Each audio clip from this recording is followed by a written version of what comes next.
श्रीला प्रभुपाद की जय। ओम अज्ञानस्य तिमिरन्धस्य ज्ञानाञ्जनं शलाकया चक्षुरुन्मिलितं येन तस्मै श्रीगुरुवे नमः। श्रीचैतन्यमनोभीष्टं स्थापितं येन भूतले स्वयं रूपं कदामहं ददाति स्वपदान्तिकं। वन्दे श्रीगुरु श्रीयुतपदकमलं श्रीगुरुन् वैष्णवांश्च श्रीरूपं सग्रजातं सहगण रघुनाथ इंता सजीवं साधयति सावधूतं परिजनसहितं श्रीकृष्ण चैतन्यदेवं श्रीराधाकृष्णपादां सहगण ललिता श्री विशाखा इंश्चवा। हे कृष्ण करुणा सिंधु दीनबंधु जगतपते गोपेश गोपिका कांत राधा कांत नमोस्तुते। तप्त कंचन गौरांगड़ी राधे वृंदावनेश्वरी वृषभानुसुते देवी प्रणमामि हरिप्रिये। वाञ्छाकल्पतरुभ्यश्च कृपा सिन्धुभ्य एव च पतितानां पावनेभ्यो वैष्णवेभ्यो नमो नमः। जय श्री कृष्ण चैतन्य प्रभु नित्यानंद श्री अद्वैत गदाधर श्रीवासादि गौर भक्त वृंद। नमः ओं विष्णुपादाय कृष्ण पृष्ठाय भूतले श्रीमते कुतुदास अधिकारी इति नामिने। नमस्तस्यै सरस्वती देवी गौरवाणी प्रचारिणे निर्विशेष शून्यवादी पाश्चात्य देश तारिणे। हरे कृष्णा कृष्ण कृष्णा हरे हरे हरे राम राम राम हरे हरे। तो आज ये हम लोग का चौथा दिन है, तो हम लोग का भगवद गीता स्टार्ट हो रहा है। तो भूमिका, आज इस भगवद गीता की महत्व और भूमिका कि इसमें क्या है, इसकी भूमिका क्या है हमारे जीवन में, तो ये हमारे श्रीला प्रभुपाद जी लिखते हैं। तो आज हम लोग इस बुक के भूमिका को पढ़ेंगे कि इसमें क्या बताया गया है, एक संक्षिप्त में इसमें क्या बताया और ये क्यों हमारे जीवन में भगवद गीता ज़रूरी है और भगवद गीता की महिमा क्या है। इसके पहले अध्याय की महिमा क्या है, दूसरे अध्याय की महिमा क्या है, तीसरे अध्याय, हर एक अध्याय की अलग अलग महिमा है। भगवद गीता के जितने भी अध्याय हैं सभी भागों की जो महिमा है वो अलग अलग है। तो हम लोग धीरे धीरे जैसे जैसे आगे बढ़ते रहेंगे तो हम लोग इसका श्रवण करते रहेंगे। तो प्रभुपाद जी क्या लिखते हैं, भगवद गीता को गीतो उपनिषद भी कहा जाता है। भगवद गीता को, श्रीमद् भगवद गीता को गीतो उपनिषद भी कहा जाता है। यह वैदिक ज्ञान का सार है और वैदिक साहित्य का सर्वाधिक महत्वपूर्ण उपनिषद है। सर्वाधिक महत्वपूर्ण उपनिषद है। निसंदेह भगवद गीता पर अंग्रेजी भाषा में अनेक भाष्य प्राप्त हैं। अतएव एवं अन्य भाष्य की आवश्यकता के बारे में प्रश्न किया जा सकता है। इस प्रस्तुत संस्करण का प्रयोजन इस प्रकार बताया जा सकता है। हाल ही में एक अमेरिकी महिला ने मुझसे भगवद गीता के एक अंग्रेजी अनुवाद की संस्तुति चाही। निसंदेह अमेरिका में भगवद गीता के अनेक अंग्रेजी संस्करण उपलब्ध हैं, लेकिन जहाँ तक मैंने देखा है केवल अमेरिका ही नहीं अपितु भारत में भी उनमें से कोई पूर्ण रूप से प्रमाणिक संस्करण नहीं मिलेगा, क्योंकि लगभग हर एक संस्करण में भाष्यकार ने भगवद गीता यथारूप के मर्म का स्पर्श किए बिना अपने मतों को व्यक्त किया है। तो यहाँ पे बहुत महत्वपूर्ण बात है कि प्रभुपाद जी क्या समझाने की कोशिश कर रहे हैं, हमें कह रहे हैं आपको अंग्रेजी में बहुत ढेर सारे लोगों ने इसकी व्याख्या की है, टिप्पणी की है, इसके तात्पर्य दिए हैं, इसके बारे में बताया है। लेकिन और ऐसा अमेरिका में ही नहीं हुआ है, ना अंग्रेजी ही सब अंग्रेजी भाषा में हुआ है, ऐसा इंडिया में, ऐसा भारत में भी हुआ है, ऐसा जो है वो भारत में भी हुआ है। लेकिन ऐसा कोई संस्करण नहीं है जो हमारे हृदय को स्पर्श करे। और भगवद गीता का क्या मेन गोल है कि भगवद गीता हमें क्यों पढ़नी चाहिए और हमारे लिए भगवद गीता क्यों ज़रूरी है, इसके बारे में किसी ने भी अच्छे से वर्णन नहीं किया, क्योंकि कोई भी, जितने भी लोगों ने श्रीमद् भगवद गीता का व्याख्या किया है, टीका किया है, किसी ने गुरु परंपरा से उस ज्ञान को नहीं लिया है, उन्होंने अपने मत के अनुसार भगवद गीता का ज्ञान दिया है कि जैसा वो अगर भौतिकवादी हैं तो भौतिक संसार के सुखों के लिए कहेंगे आप भगवद गीता पढ़िए, और अगर नास्तिक है तो नास्तिकवादी की तरह इसको बोलेंगे, और कोई इतिहासकार है तो इतिहासकार की तरह इसको समझाएगा। लेकिन भगवान की बातों को सिर्फ एक भक्त समझा सकता है, भगवान की बातों को सिर्फ एक भक्त समझा सकता है, और भक्त कहाँ से मिलेगा? जो गुरु परंपरा में हो। हरे कृष्णा माता जी, आप म्यूट कर लीजिए।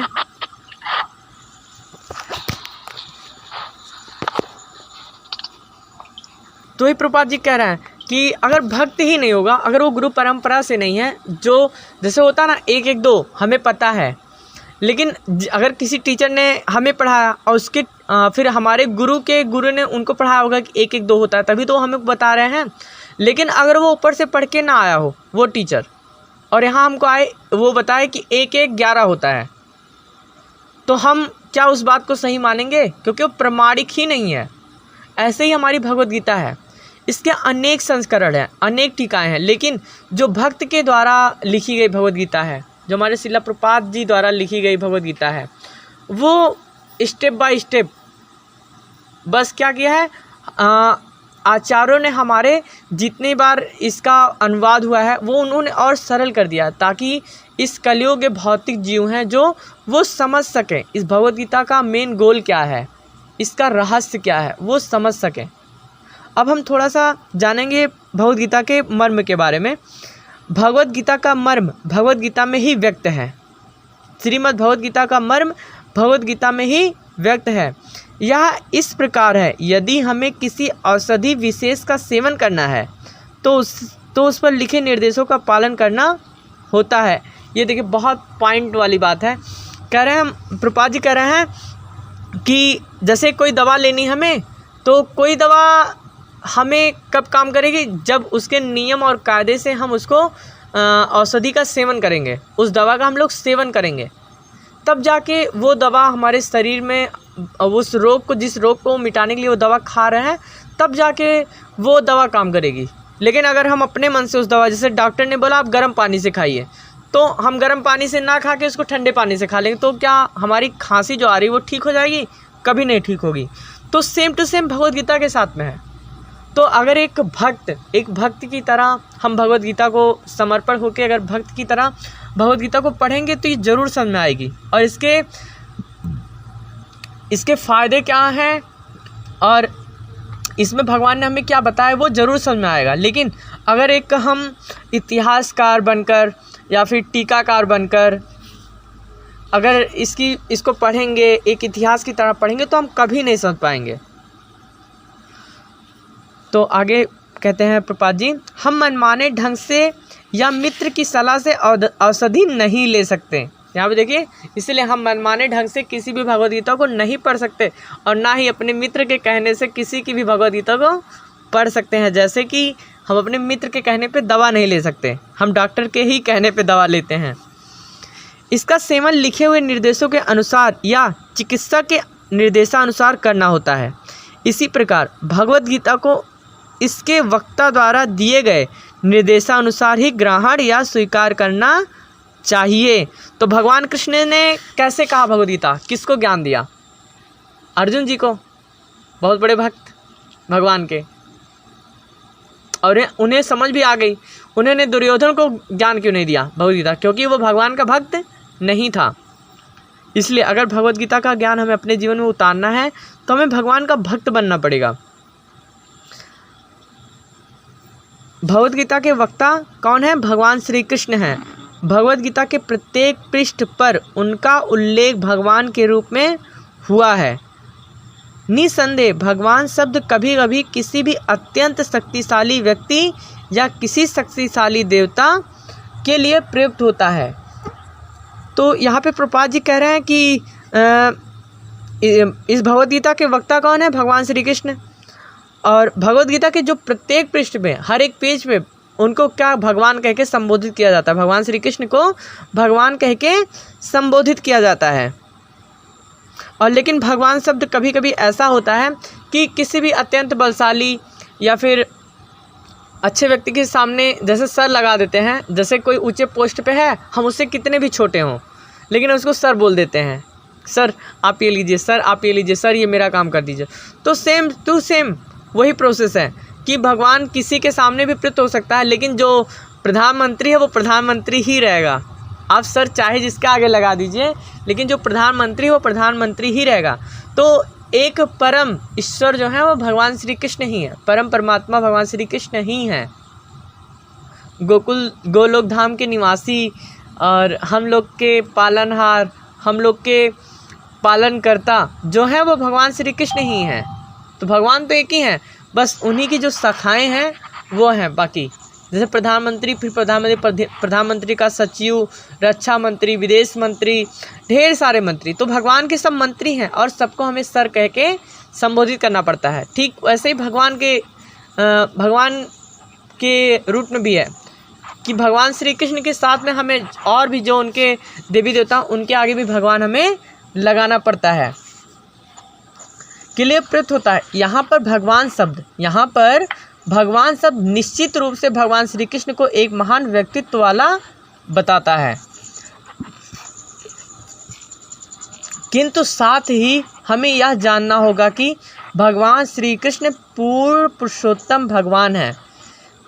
भगवान श्री कृष्ण पूर्ण पुरुषोत्तम भगवान हैं, जैसा कि शंकराचार्य, रामानुजाचार्य, मध्वाचार्य, निम्बार्क स्वामी, श्री चैतन्य महाप्रभु तथा भारत के वैदिक ज्ञान के अन्य विद्वान आचार्यों ने पुष्टि की है।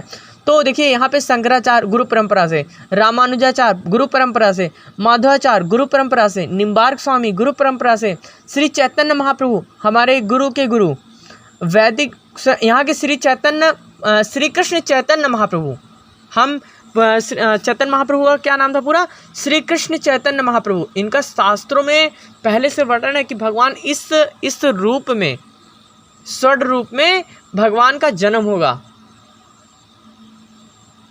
भगवान स्वर्ण की तरह एकदम चमकते हुए उनका जन्म होगा और वो अपने भगवत नाम का प्रचार करेंगे। तो यहाँ पे भगवान स्वयं है, भगवान श्री कृष्ण चैतन्य महाप्रभु स्वयं भगवान श्री कृष्ण ही हैं। भगवद गीता वैदिक ज्ञान के अन्य विद्वानों ने यह पुष्टि की है। भगवान स्वयं आके कहते हैं कि जो भगवान शब्द का इसमें भगवान श्री कृष्ण के आगे भगवान शब्द जो लग रहा है वो स्वयं ही भगवान, मैं ही हूँ। भगवान ने भी स्वयं भगवद गीता में अपने को परम पुरुषोत्तम भगवान श्री कृष्ण कहा है और ब्रह्म संहिता में। और बहुत लोग नहीं मानते कि ये तो भगवद गीता भगवान ने खुद कही, तो अपनी बड़ाई इसमें करेंगे। तो चलिए ब्रह्मा जी ने जो लिखी है ब्रह्म संहिता एवं अन्य पुराणों में, ब्रह्म संहिता एवं अन्य पुराणों में विशेषतया श्रीमद् भागवतम में जो भागवत महापुराण के नाम से विख्यात है, भागवत महापुराण के नाम से विख्यात, वे इसी रूप में स्वीकार किए गए हैं।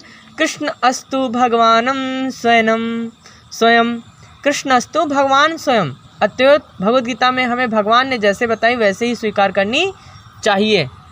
तो कभी भी हम भगवद गीता पढ़ें तो ये हमें एकदम माइंड में अच्छे से बैठा के रखना है कि भगवान श्री कृष्ण के अलावा हमारा और कोई नहीं है, वही हमारे कर्ता धर्ता सब कुछ, मतलब A to Z एकदम शरणागत हो जाइए कि उनके अलावा इस दुनिया में हरि नाम और विग्रह सेवा, यही दो इस कलयुग में हमें क्या कर सकते हैं, इस भव बंधन से हमें पार लगा सकते हैं।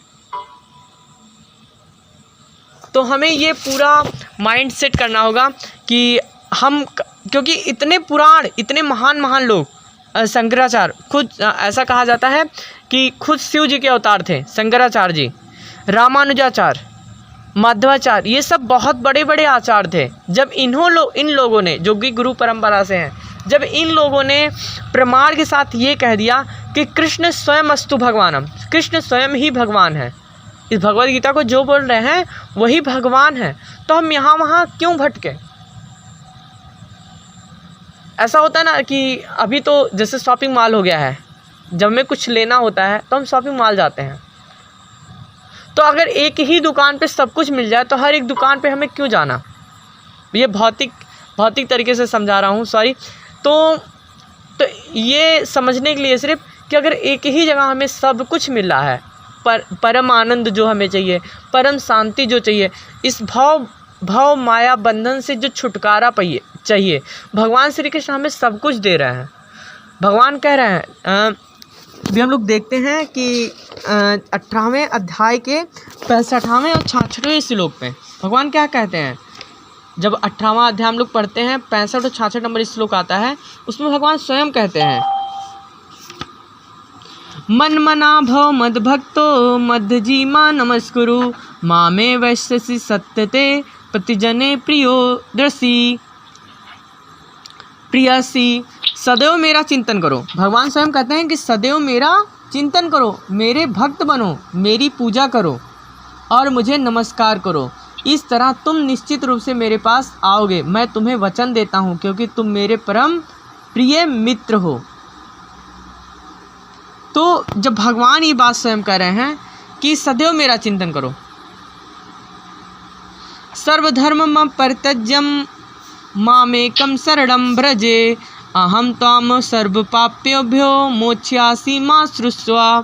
समस्त प्रकार के धर्मों का परित्याग करो और मेरी शरण में आओ, मैं समस्त पापों से तुम्हारा उद्धार कर दूंगा, तुम डरो मत। तो भगवान स्वयं कह रहे हैं कि तुम सब चीज़ को त्याग दो, तुम मेरी शरणागत में आ जाओ, मैं तुम्हें इस भवबंधन से पार कर दूंगा। तो हमें क्यों ऐसा होता है कि ऐसा भगवान श्री कृष्ण नहीं कर पाएंगे? तो कभी भी मन में ये भाव नहीं रखना चाहिए कि भगवान श्री कृष्ण भगवान नहीं है। एक बात की बात है, बहुत सुंदर स्टोरी है, मैं आप लोग को बताता हूँ। एक श्लोक है, इस श्लोक के बाद हम लोग स्टोरी बताएंगे। बहुत सुंदर स्टोरी है, एक ब्राह्मण की स्टोरी है, बहुत सुंदर स्टोरी है। भगवद गीता के चतुर्थ अध्याय में, भगवद गीता के चतुर्थ अध्याय में 1 से लेके 1, 2, 3 श्लोक में भगवान कहते हैं। चौथे अध्याय के 1, 2 और 3 श्लोक में भगवान क्या कहते हैं, इमा विवस्ते योग प्रोक्तवानम मये वयम विश्वस्मान मनेवे प्रहा मनुरिच्छव कवे प्रविता एव परमा परम प्राप्तिमं राजसो बिंदु साकले नेह महाता योगो नष्ट परंतपा सा एवाय माया त्यज्ञ योग प्रोक्त पुरातना भक्तोरसी में सखा चेति रहस्य होत दुतम ममम। तो इस श्लोक के बाद हम इसका अर्थ जानेंगे, लेकिन उससे पहले स्टोरी बहुत सुंदर, एक ब्राह्मण की स्टोरी है। तो सबसे पहले हम भगवद गीता के बारे में जानते हैं कि भगवद गीता तो स्टोरी क्या है कि एक ब्राह्मण थे, बहुत गरीब ब्राह्मण थे, बहुत ही गरीब ब्राह्मण थे, लेकिन उनका जो प्रेम था वो भगवान श्री कृष्ण और भगवद गीता में प्रेम था।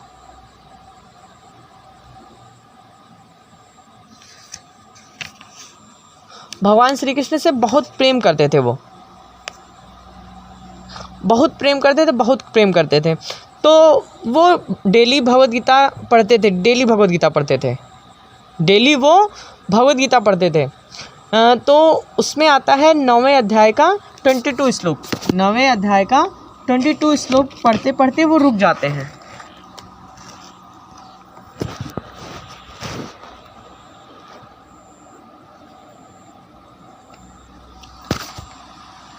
तो 9वें अध्याय मतलब 9वें अध्याय के 22वें श्लोक पे आके रुक जाते थे और वो सोचने लगते थे कि भगवान ऐसा क्यों कह रहे हैं कि अगर ये कोई भगवद गीता पढ़ता है तो मैं उसकी सारी इच्छाओं को पूरा कर देता हूँ।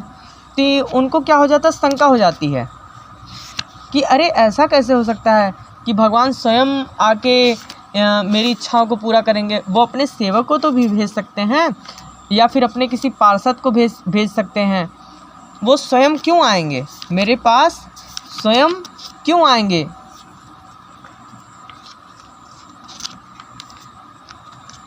स्वयं क्यों आएंगे। तो भगवान इस श्लोक में क्या है देखते हैं, अनन्या चिंतयन्त माम एय जना पर्युपासते तेषां नित्या अभियुक्त नामा योगक्षेमं वहामि अहम्। किंतु जो लोग अनन्य भाव से मेरे दिव्य रूप का ध्यान करते हुए मेरी निरंतर पूजा करते हैं, उनकी जो आवश्यकताएं होती हैं उन्हें मैं पूरा करता हूं, और जो कुछ उनके पास है उसकी रक्षा करता हूं। तो भगवान 9वें अध्याय के 22वें श्लोक में ये बात कहते हैं कि जो भी भगवद गीता के ज्ञान को और मेरे दिखाए हुए मार्ग पे चलता है, जो मेरी भक्ति करता है, मैं उसके हर जो कुछ उसके पास नहीं है वो मैं देता हूँ, और जो उसके पास है मैं उसकी रक्षा करता हूँ। लेकिन ब्राह्मण को इस पर विश्वास नहीं होता है, तो जब वो रोज़ भगवद गीता पढ़ते थे तो भगवद गीता पढ़ते पढ़ते वहाँ रुक जाते थे, भगवद गीता पढ़ते पढ़ते वहाँ रुक जाते थे, और उस श्लोक को डेली पढ़ते थे, रोज़ पढ़ते थे। तो एक दिन वो सोचने लगे कि अरे ऐसा कैसे हो सकता है कि भगवान स्वयं अपने भक्त की ज़रूरत को पूरा करने के लिए आते हैं। ऐसा भी हो सकता है कि भगवान किसी के द्वारा भिजवाएंगे, किसी अपने सेवक के द्वारा भिजवाएंगे, वो खुद तो लेकर नहीं आएंगे ना, क्योंकि वो भगवान है। ब्राह्मण को लगता है, कहते हैं कि अरे वो तो भगवान है, वो क्यों आएंगे। तो उन्होंने अपनी लाल पेन, उनके पास एक ही भगवद गीता थी, अपनी लाल पेन से उस श्लोक पर निशान लगा दिया, और उन्होंने यह सोचा कि मैं इस वाक्य को ठीक कर दूंगा, मैं इस भगवद गीता के श्लोक को ही बदल दूंगा, इसके अर्थ को बदल दूंगा। कि अरे भगवान कह रहे हैं कि मैं जो कुछ तुम्हारे पास है मैं उसकी रक्षा स्वयं करता हूँ, जो तुम्हारे पास नहीं मैं उसे स्वयं देता हूँ, तो भगवान स्वयं क्यों आएंगे, वो तो भगवान है, अपने सेवक को भेज सकते हैं। तो आगे ब्राह्मण तो ऐसा वो ठीक कर देता, उसे लाल पेन से वो काट देते हैं। और उस एक दिन की बात है कि वो भगवद गीता को अध्ययन करने के बाद वो काट कर ना डेली भिक्षा मांगने के लिए, मदकरी करने के लिए अपने घर से निकल जाते हैं। जब वो निकल जाते हैं तो उनकी पत्नी जो वो घर पे प्रतीक्षा करती हैं, बहुत देर हो जाता है तो वो प्रतीक्षा करती हैं कि मेरे पति भोजन लेके या फिर कुछ पकाने के लिए लेके कब आएंगे। लेकिन उस दिन उनका नसीब इतना ख़राब होता है, या भगवान की लीला कह सकते हैं, यहाँ पे भगवान की लीला कह सकते हैं, क्योंकि भगवान अपने भक्तों का जो घमंड होता है, और भगवान अपने भक्तों का कोई भी अत्यधिक चीज़ पसंद नहीं करते हैं। अधिक मोह, अगर वो माया में कहीं फंसे हैं तो भगवान उनको निकालने के लिए चले आएंगे, कहीं अगर लालच में फंसे हैं तो भगवान निकालने के लिए चले आएंगे। जैसे देखिए भीम के साथ, उनके साथ देख लीजिए स्वयं नारायण जी के साथ, नारद जी के साथ भगवान वहाँ भी पहुँच जाते हैं कि अरे मेरे भक्त को अहंकार हो गया है, मेरे भक्त को अहंकार हो गया। तो यहाँ भी ब्राह्मण के साथ भी वैसा ही हुआ। ब्राह्मण सोचा, इसको आ गया कि अरे भगवान, तो फिर आगे जब ब्राह्मण साथ क्या होता है ये हम देखते हैं कि वो कहीं भी पूरे भोजन कुछ, जब वो उसे शाम तक कुछ भी नहीं मिलता है, वो जिसके भी घर जाता है तो कोई कहता है कि अरे मेरे घर पे बीमारी है तो मैं आपको कुछ नहीं दे सकता, ब्राह्मण देता। और किसी के घर पे जाता है वो कहते हैं कि मेरे घर पे किसी की मृत्यु हो गई इसलिए मैं आपको कुछ नहीं दे सकता, इसलिए मैं आपको से क्षमा चाहता हूँ। तो किसी न किसी कारण से पूरे गांव में भिक्षाटन करते करते वो थक गए और उन्हें उस दिन कुछ भी नहीं मिला। पूरे गांव में भिक्षाटन करते करते वो थक गए और उन्हें कुछ भी नहीं मिला। जब वो लौटने लगते हैं इतने ही देर में देखिए भगवान की लीला, हताश हो जाते हैं बिल्कुल कि अरे आज मेरे साथ क्या हो गया, मुझे तो आज कुछ भी खाने के लिए, हताश हो गए।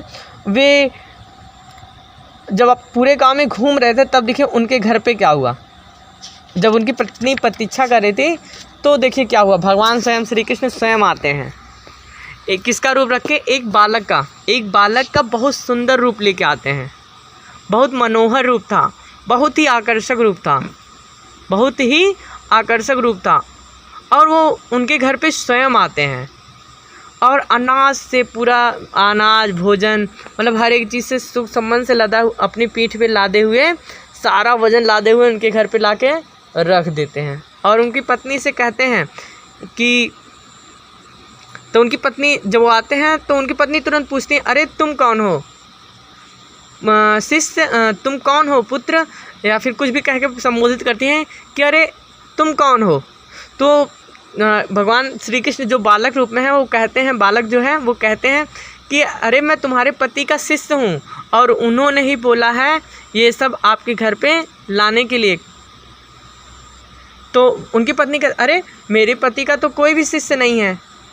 तो फिर वो भगवान श्री कृष्ण जो बालक रूप में वो कहते हैं नहीं नहीं, उन्होंने आपको कभी बोला नहीं होगा या फिर आपको कभी बताया नहीं होगा, मैं उन्हीं का ही शिष्य हूँ। देखो तुम्हारे पति ने मेरे पीठ पे कितना मारा है, क्योंकि मैं धीरे धीरे चल रहा था, ये वज़न अधिक होने की वजह से मैं धीरे धीरे चल रहा था, तो देखो तुम्हारे पति ने मेरे पीठ पे कितना मारा है, देखो लाल हो गया है।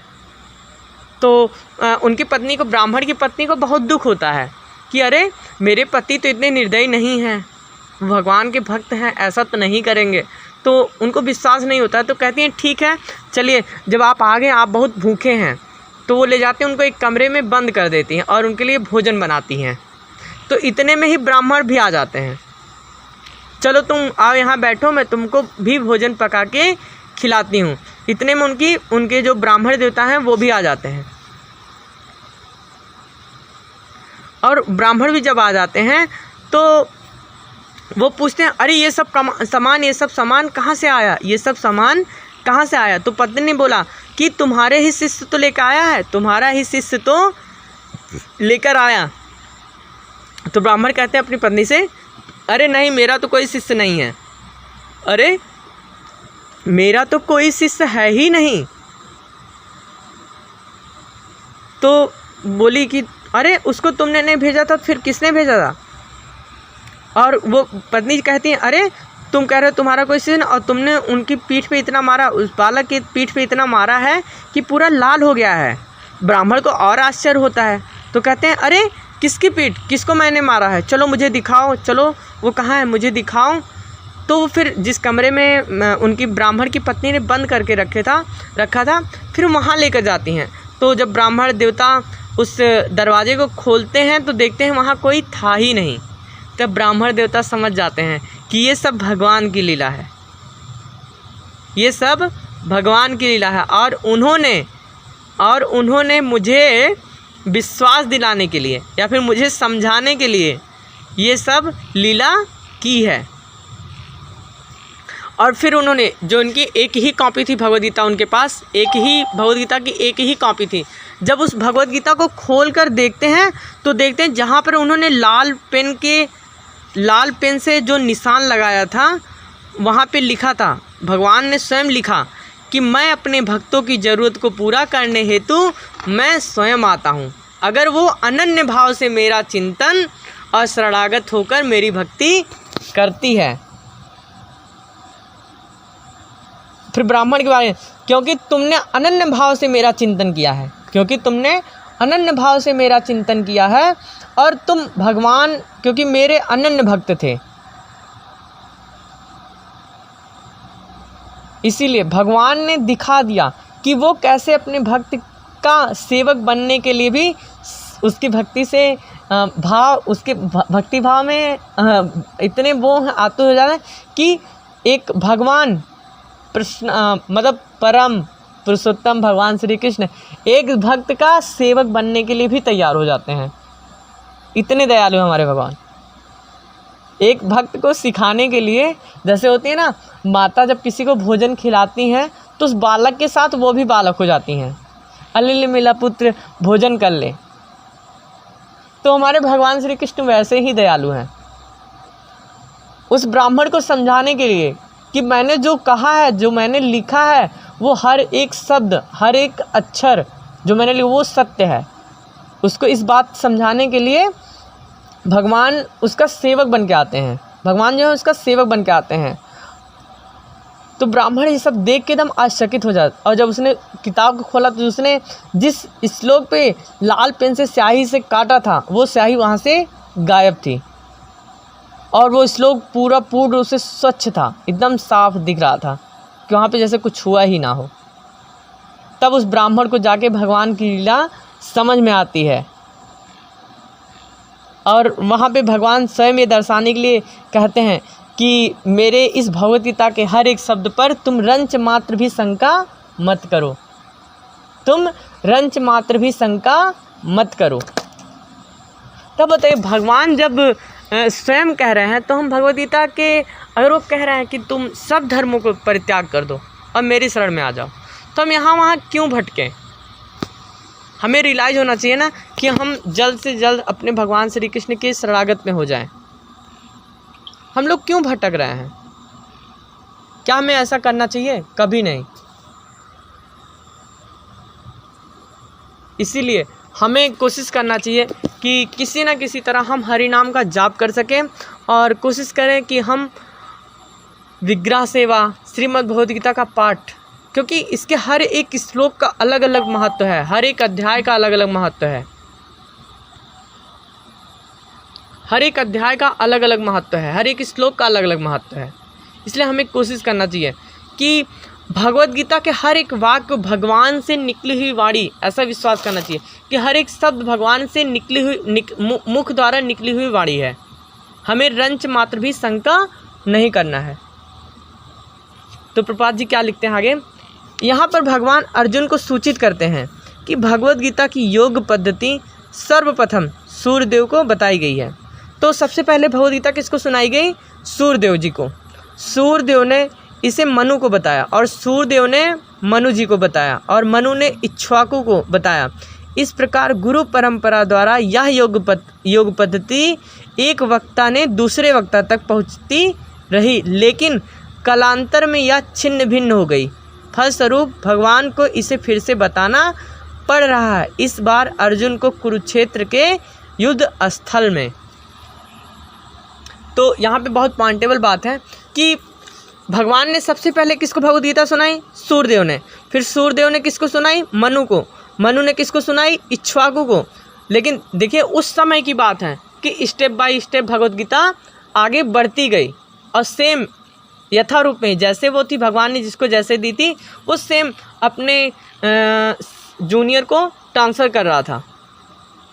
लेकिन आज के कलयुग लोग कैसे हैं कि बस भगवान का श्लोक तो सेम टू सेम श्लोक ले लिए, अपने मन से मनगढ़ंत जो लिखना चाहा लिख दिया कि भगवान एक महापुरुष थे, भगवान इतनी शक्तियाँ थी उनके पास, इन्होंने ऐसे ऐसे इनको लड़वाया, ऐसे मरवा दिया, ऐसा लिखते हैं। लेकिन ऐसा नहीं था। भगवान हमें सिखाने के लिए आए थे, भगवान हमें ज्ञान देने के लिए आए थे। जैसे भगवान श्री राम वो आते हैं, फिजिकल करके दिखाते हैं, एग्जाम्पल करके दिखाते हैं कि कैसे हम मनुष्य को रहना चाहिए। लेकिन भगवान पढ़ाने के लिए आए थे हमें। भगवान श्री कृष्ण जो है हमें पढ़ाने के लिए आए थे और श्री राम भगवान उसको फिजिकल करके दिखाने के लिए आए थे। इसलिए भगवान श्री राम और भगवान श्री कृष्ण में कोई डिफरेंट नहीं है। हम लोग सिर्फ डिफरेंट करते हैं, लेकिन कुछ भी अंतर नहीं, 1% का भी रंच मात्र भी डिफरेंट नहीं है।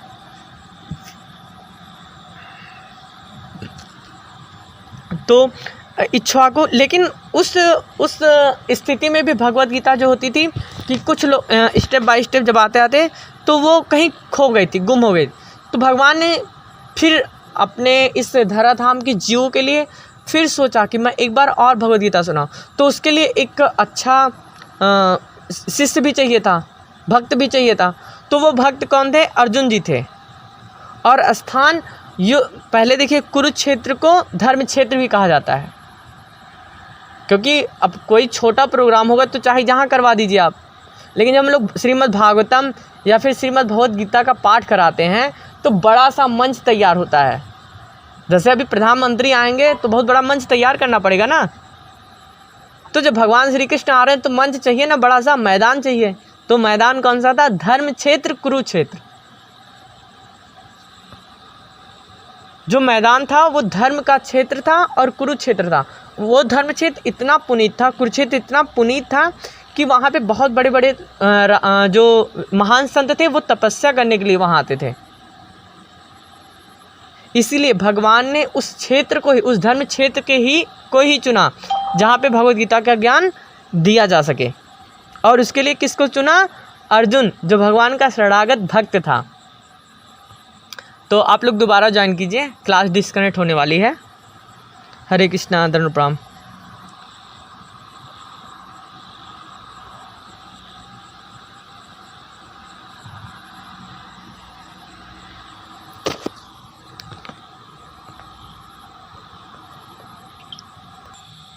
वाञ्छाकल्पतरुभ्यश्च कृपा सिन्धुभ्य एव च पतितानां पावनेभ्यो वैष्णवेभ्यो नमो नमः।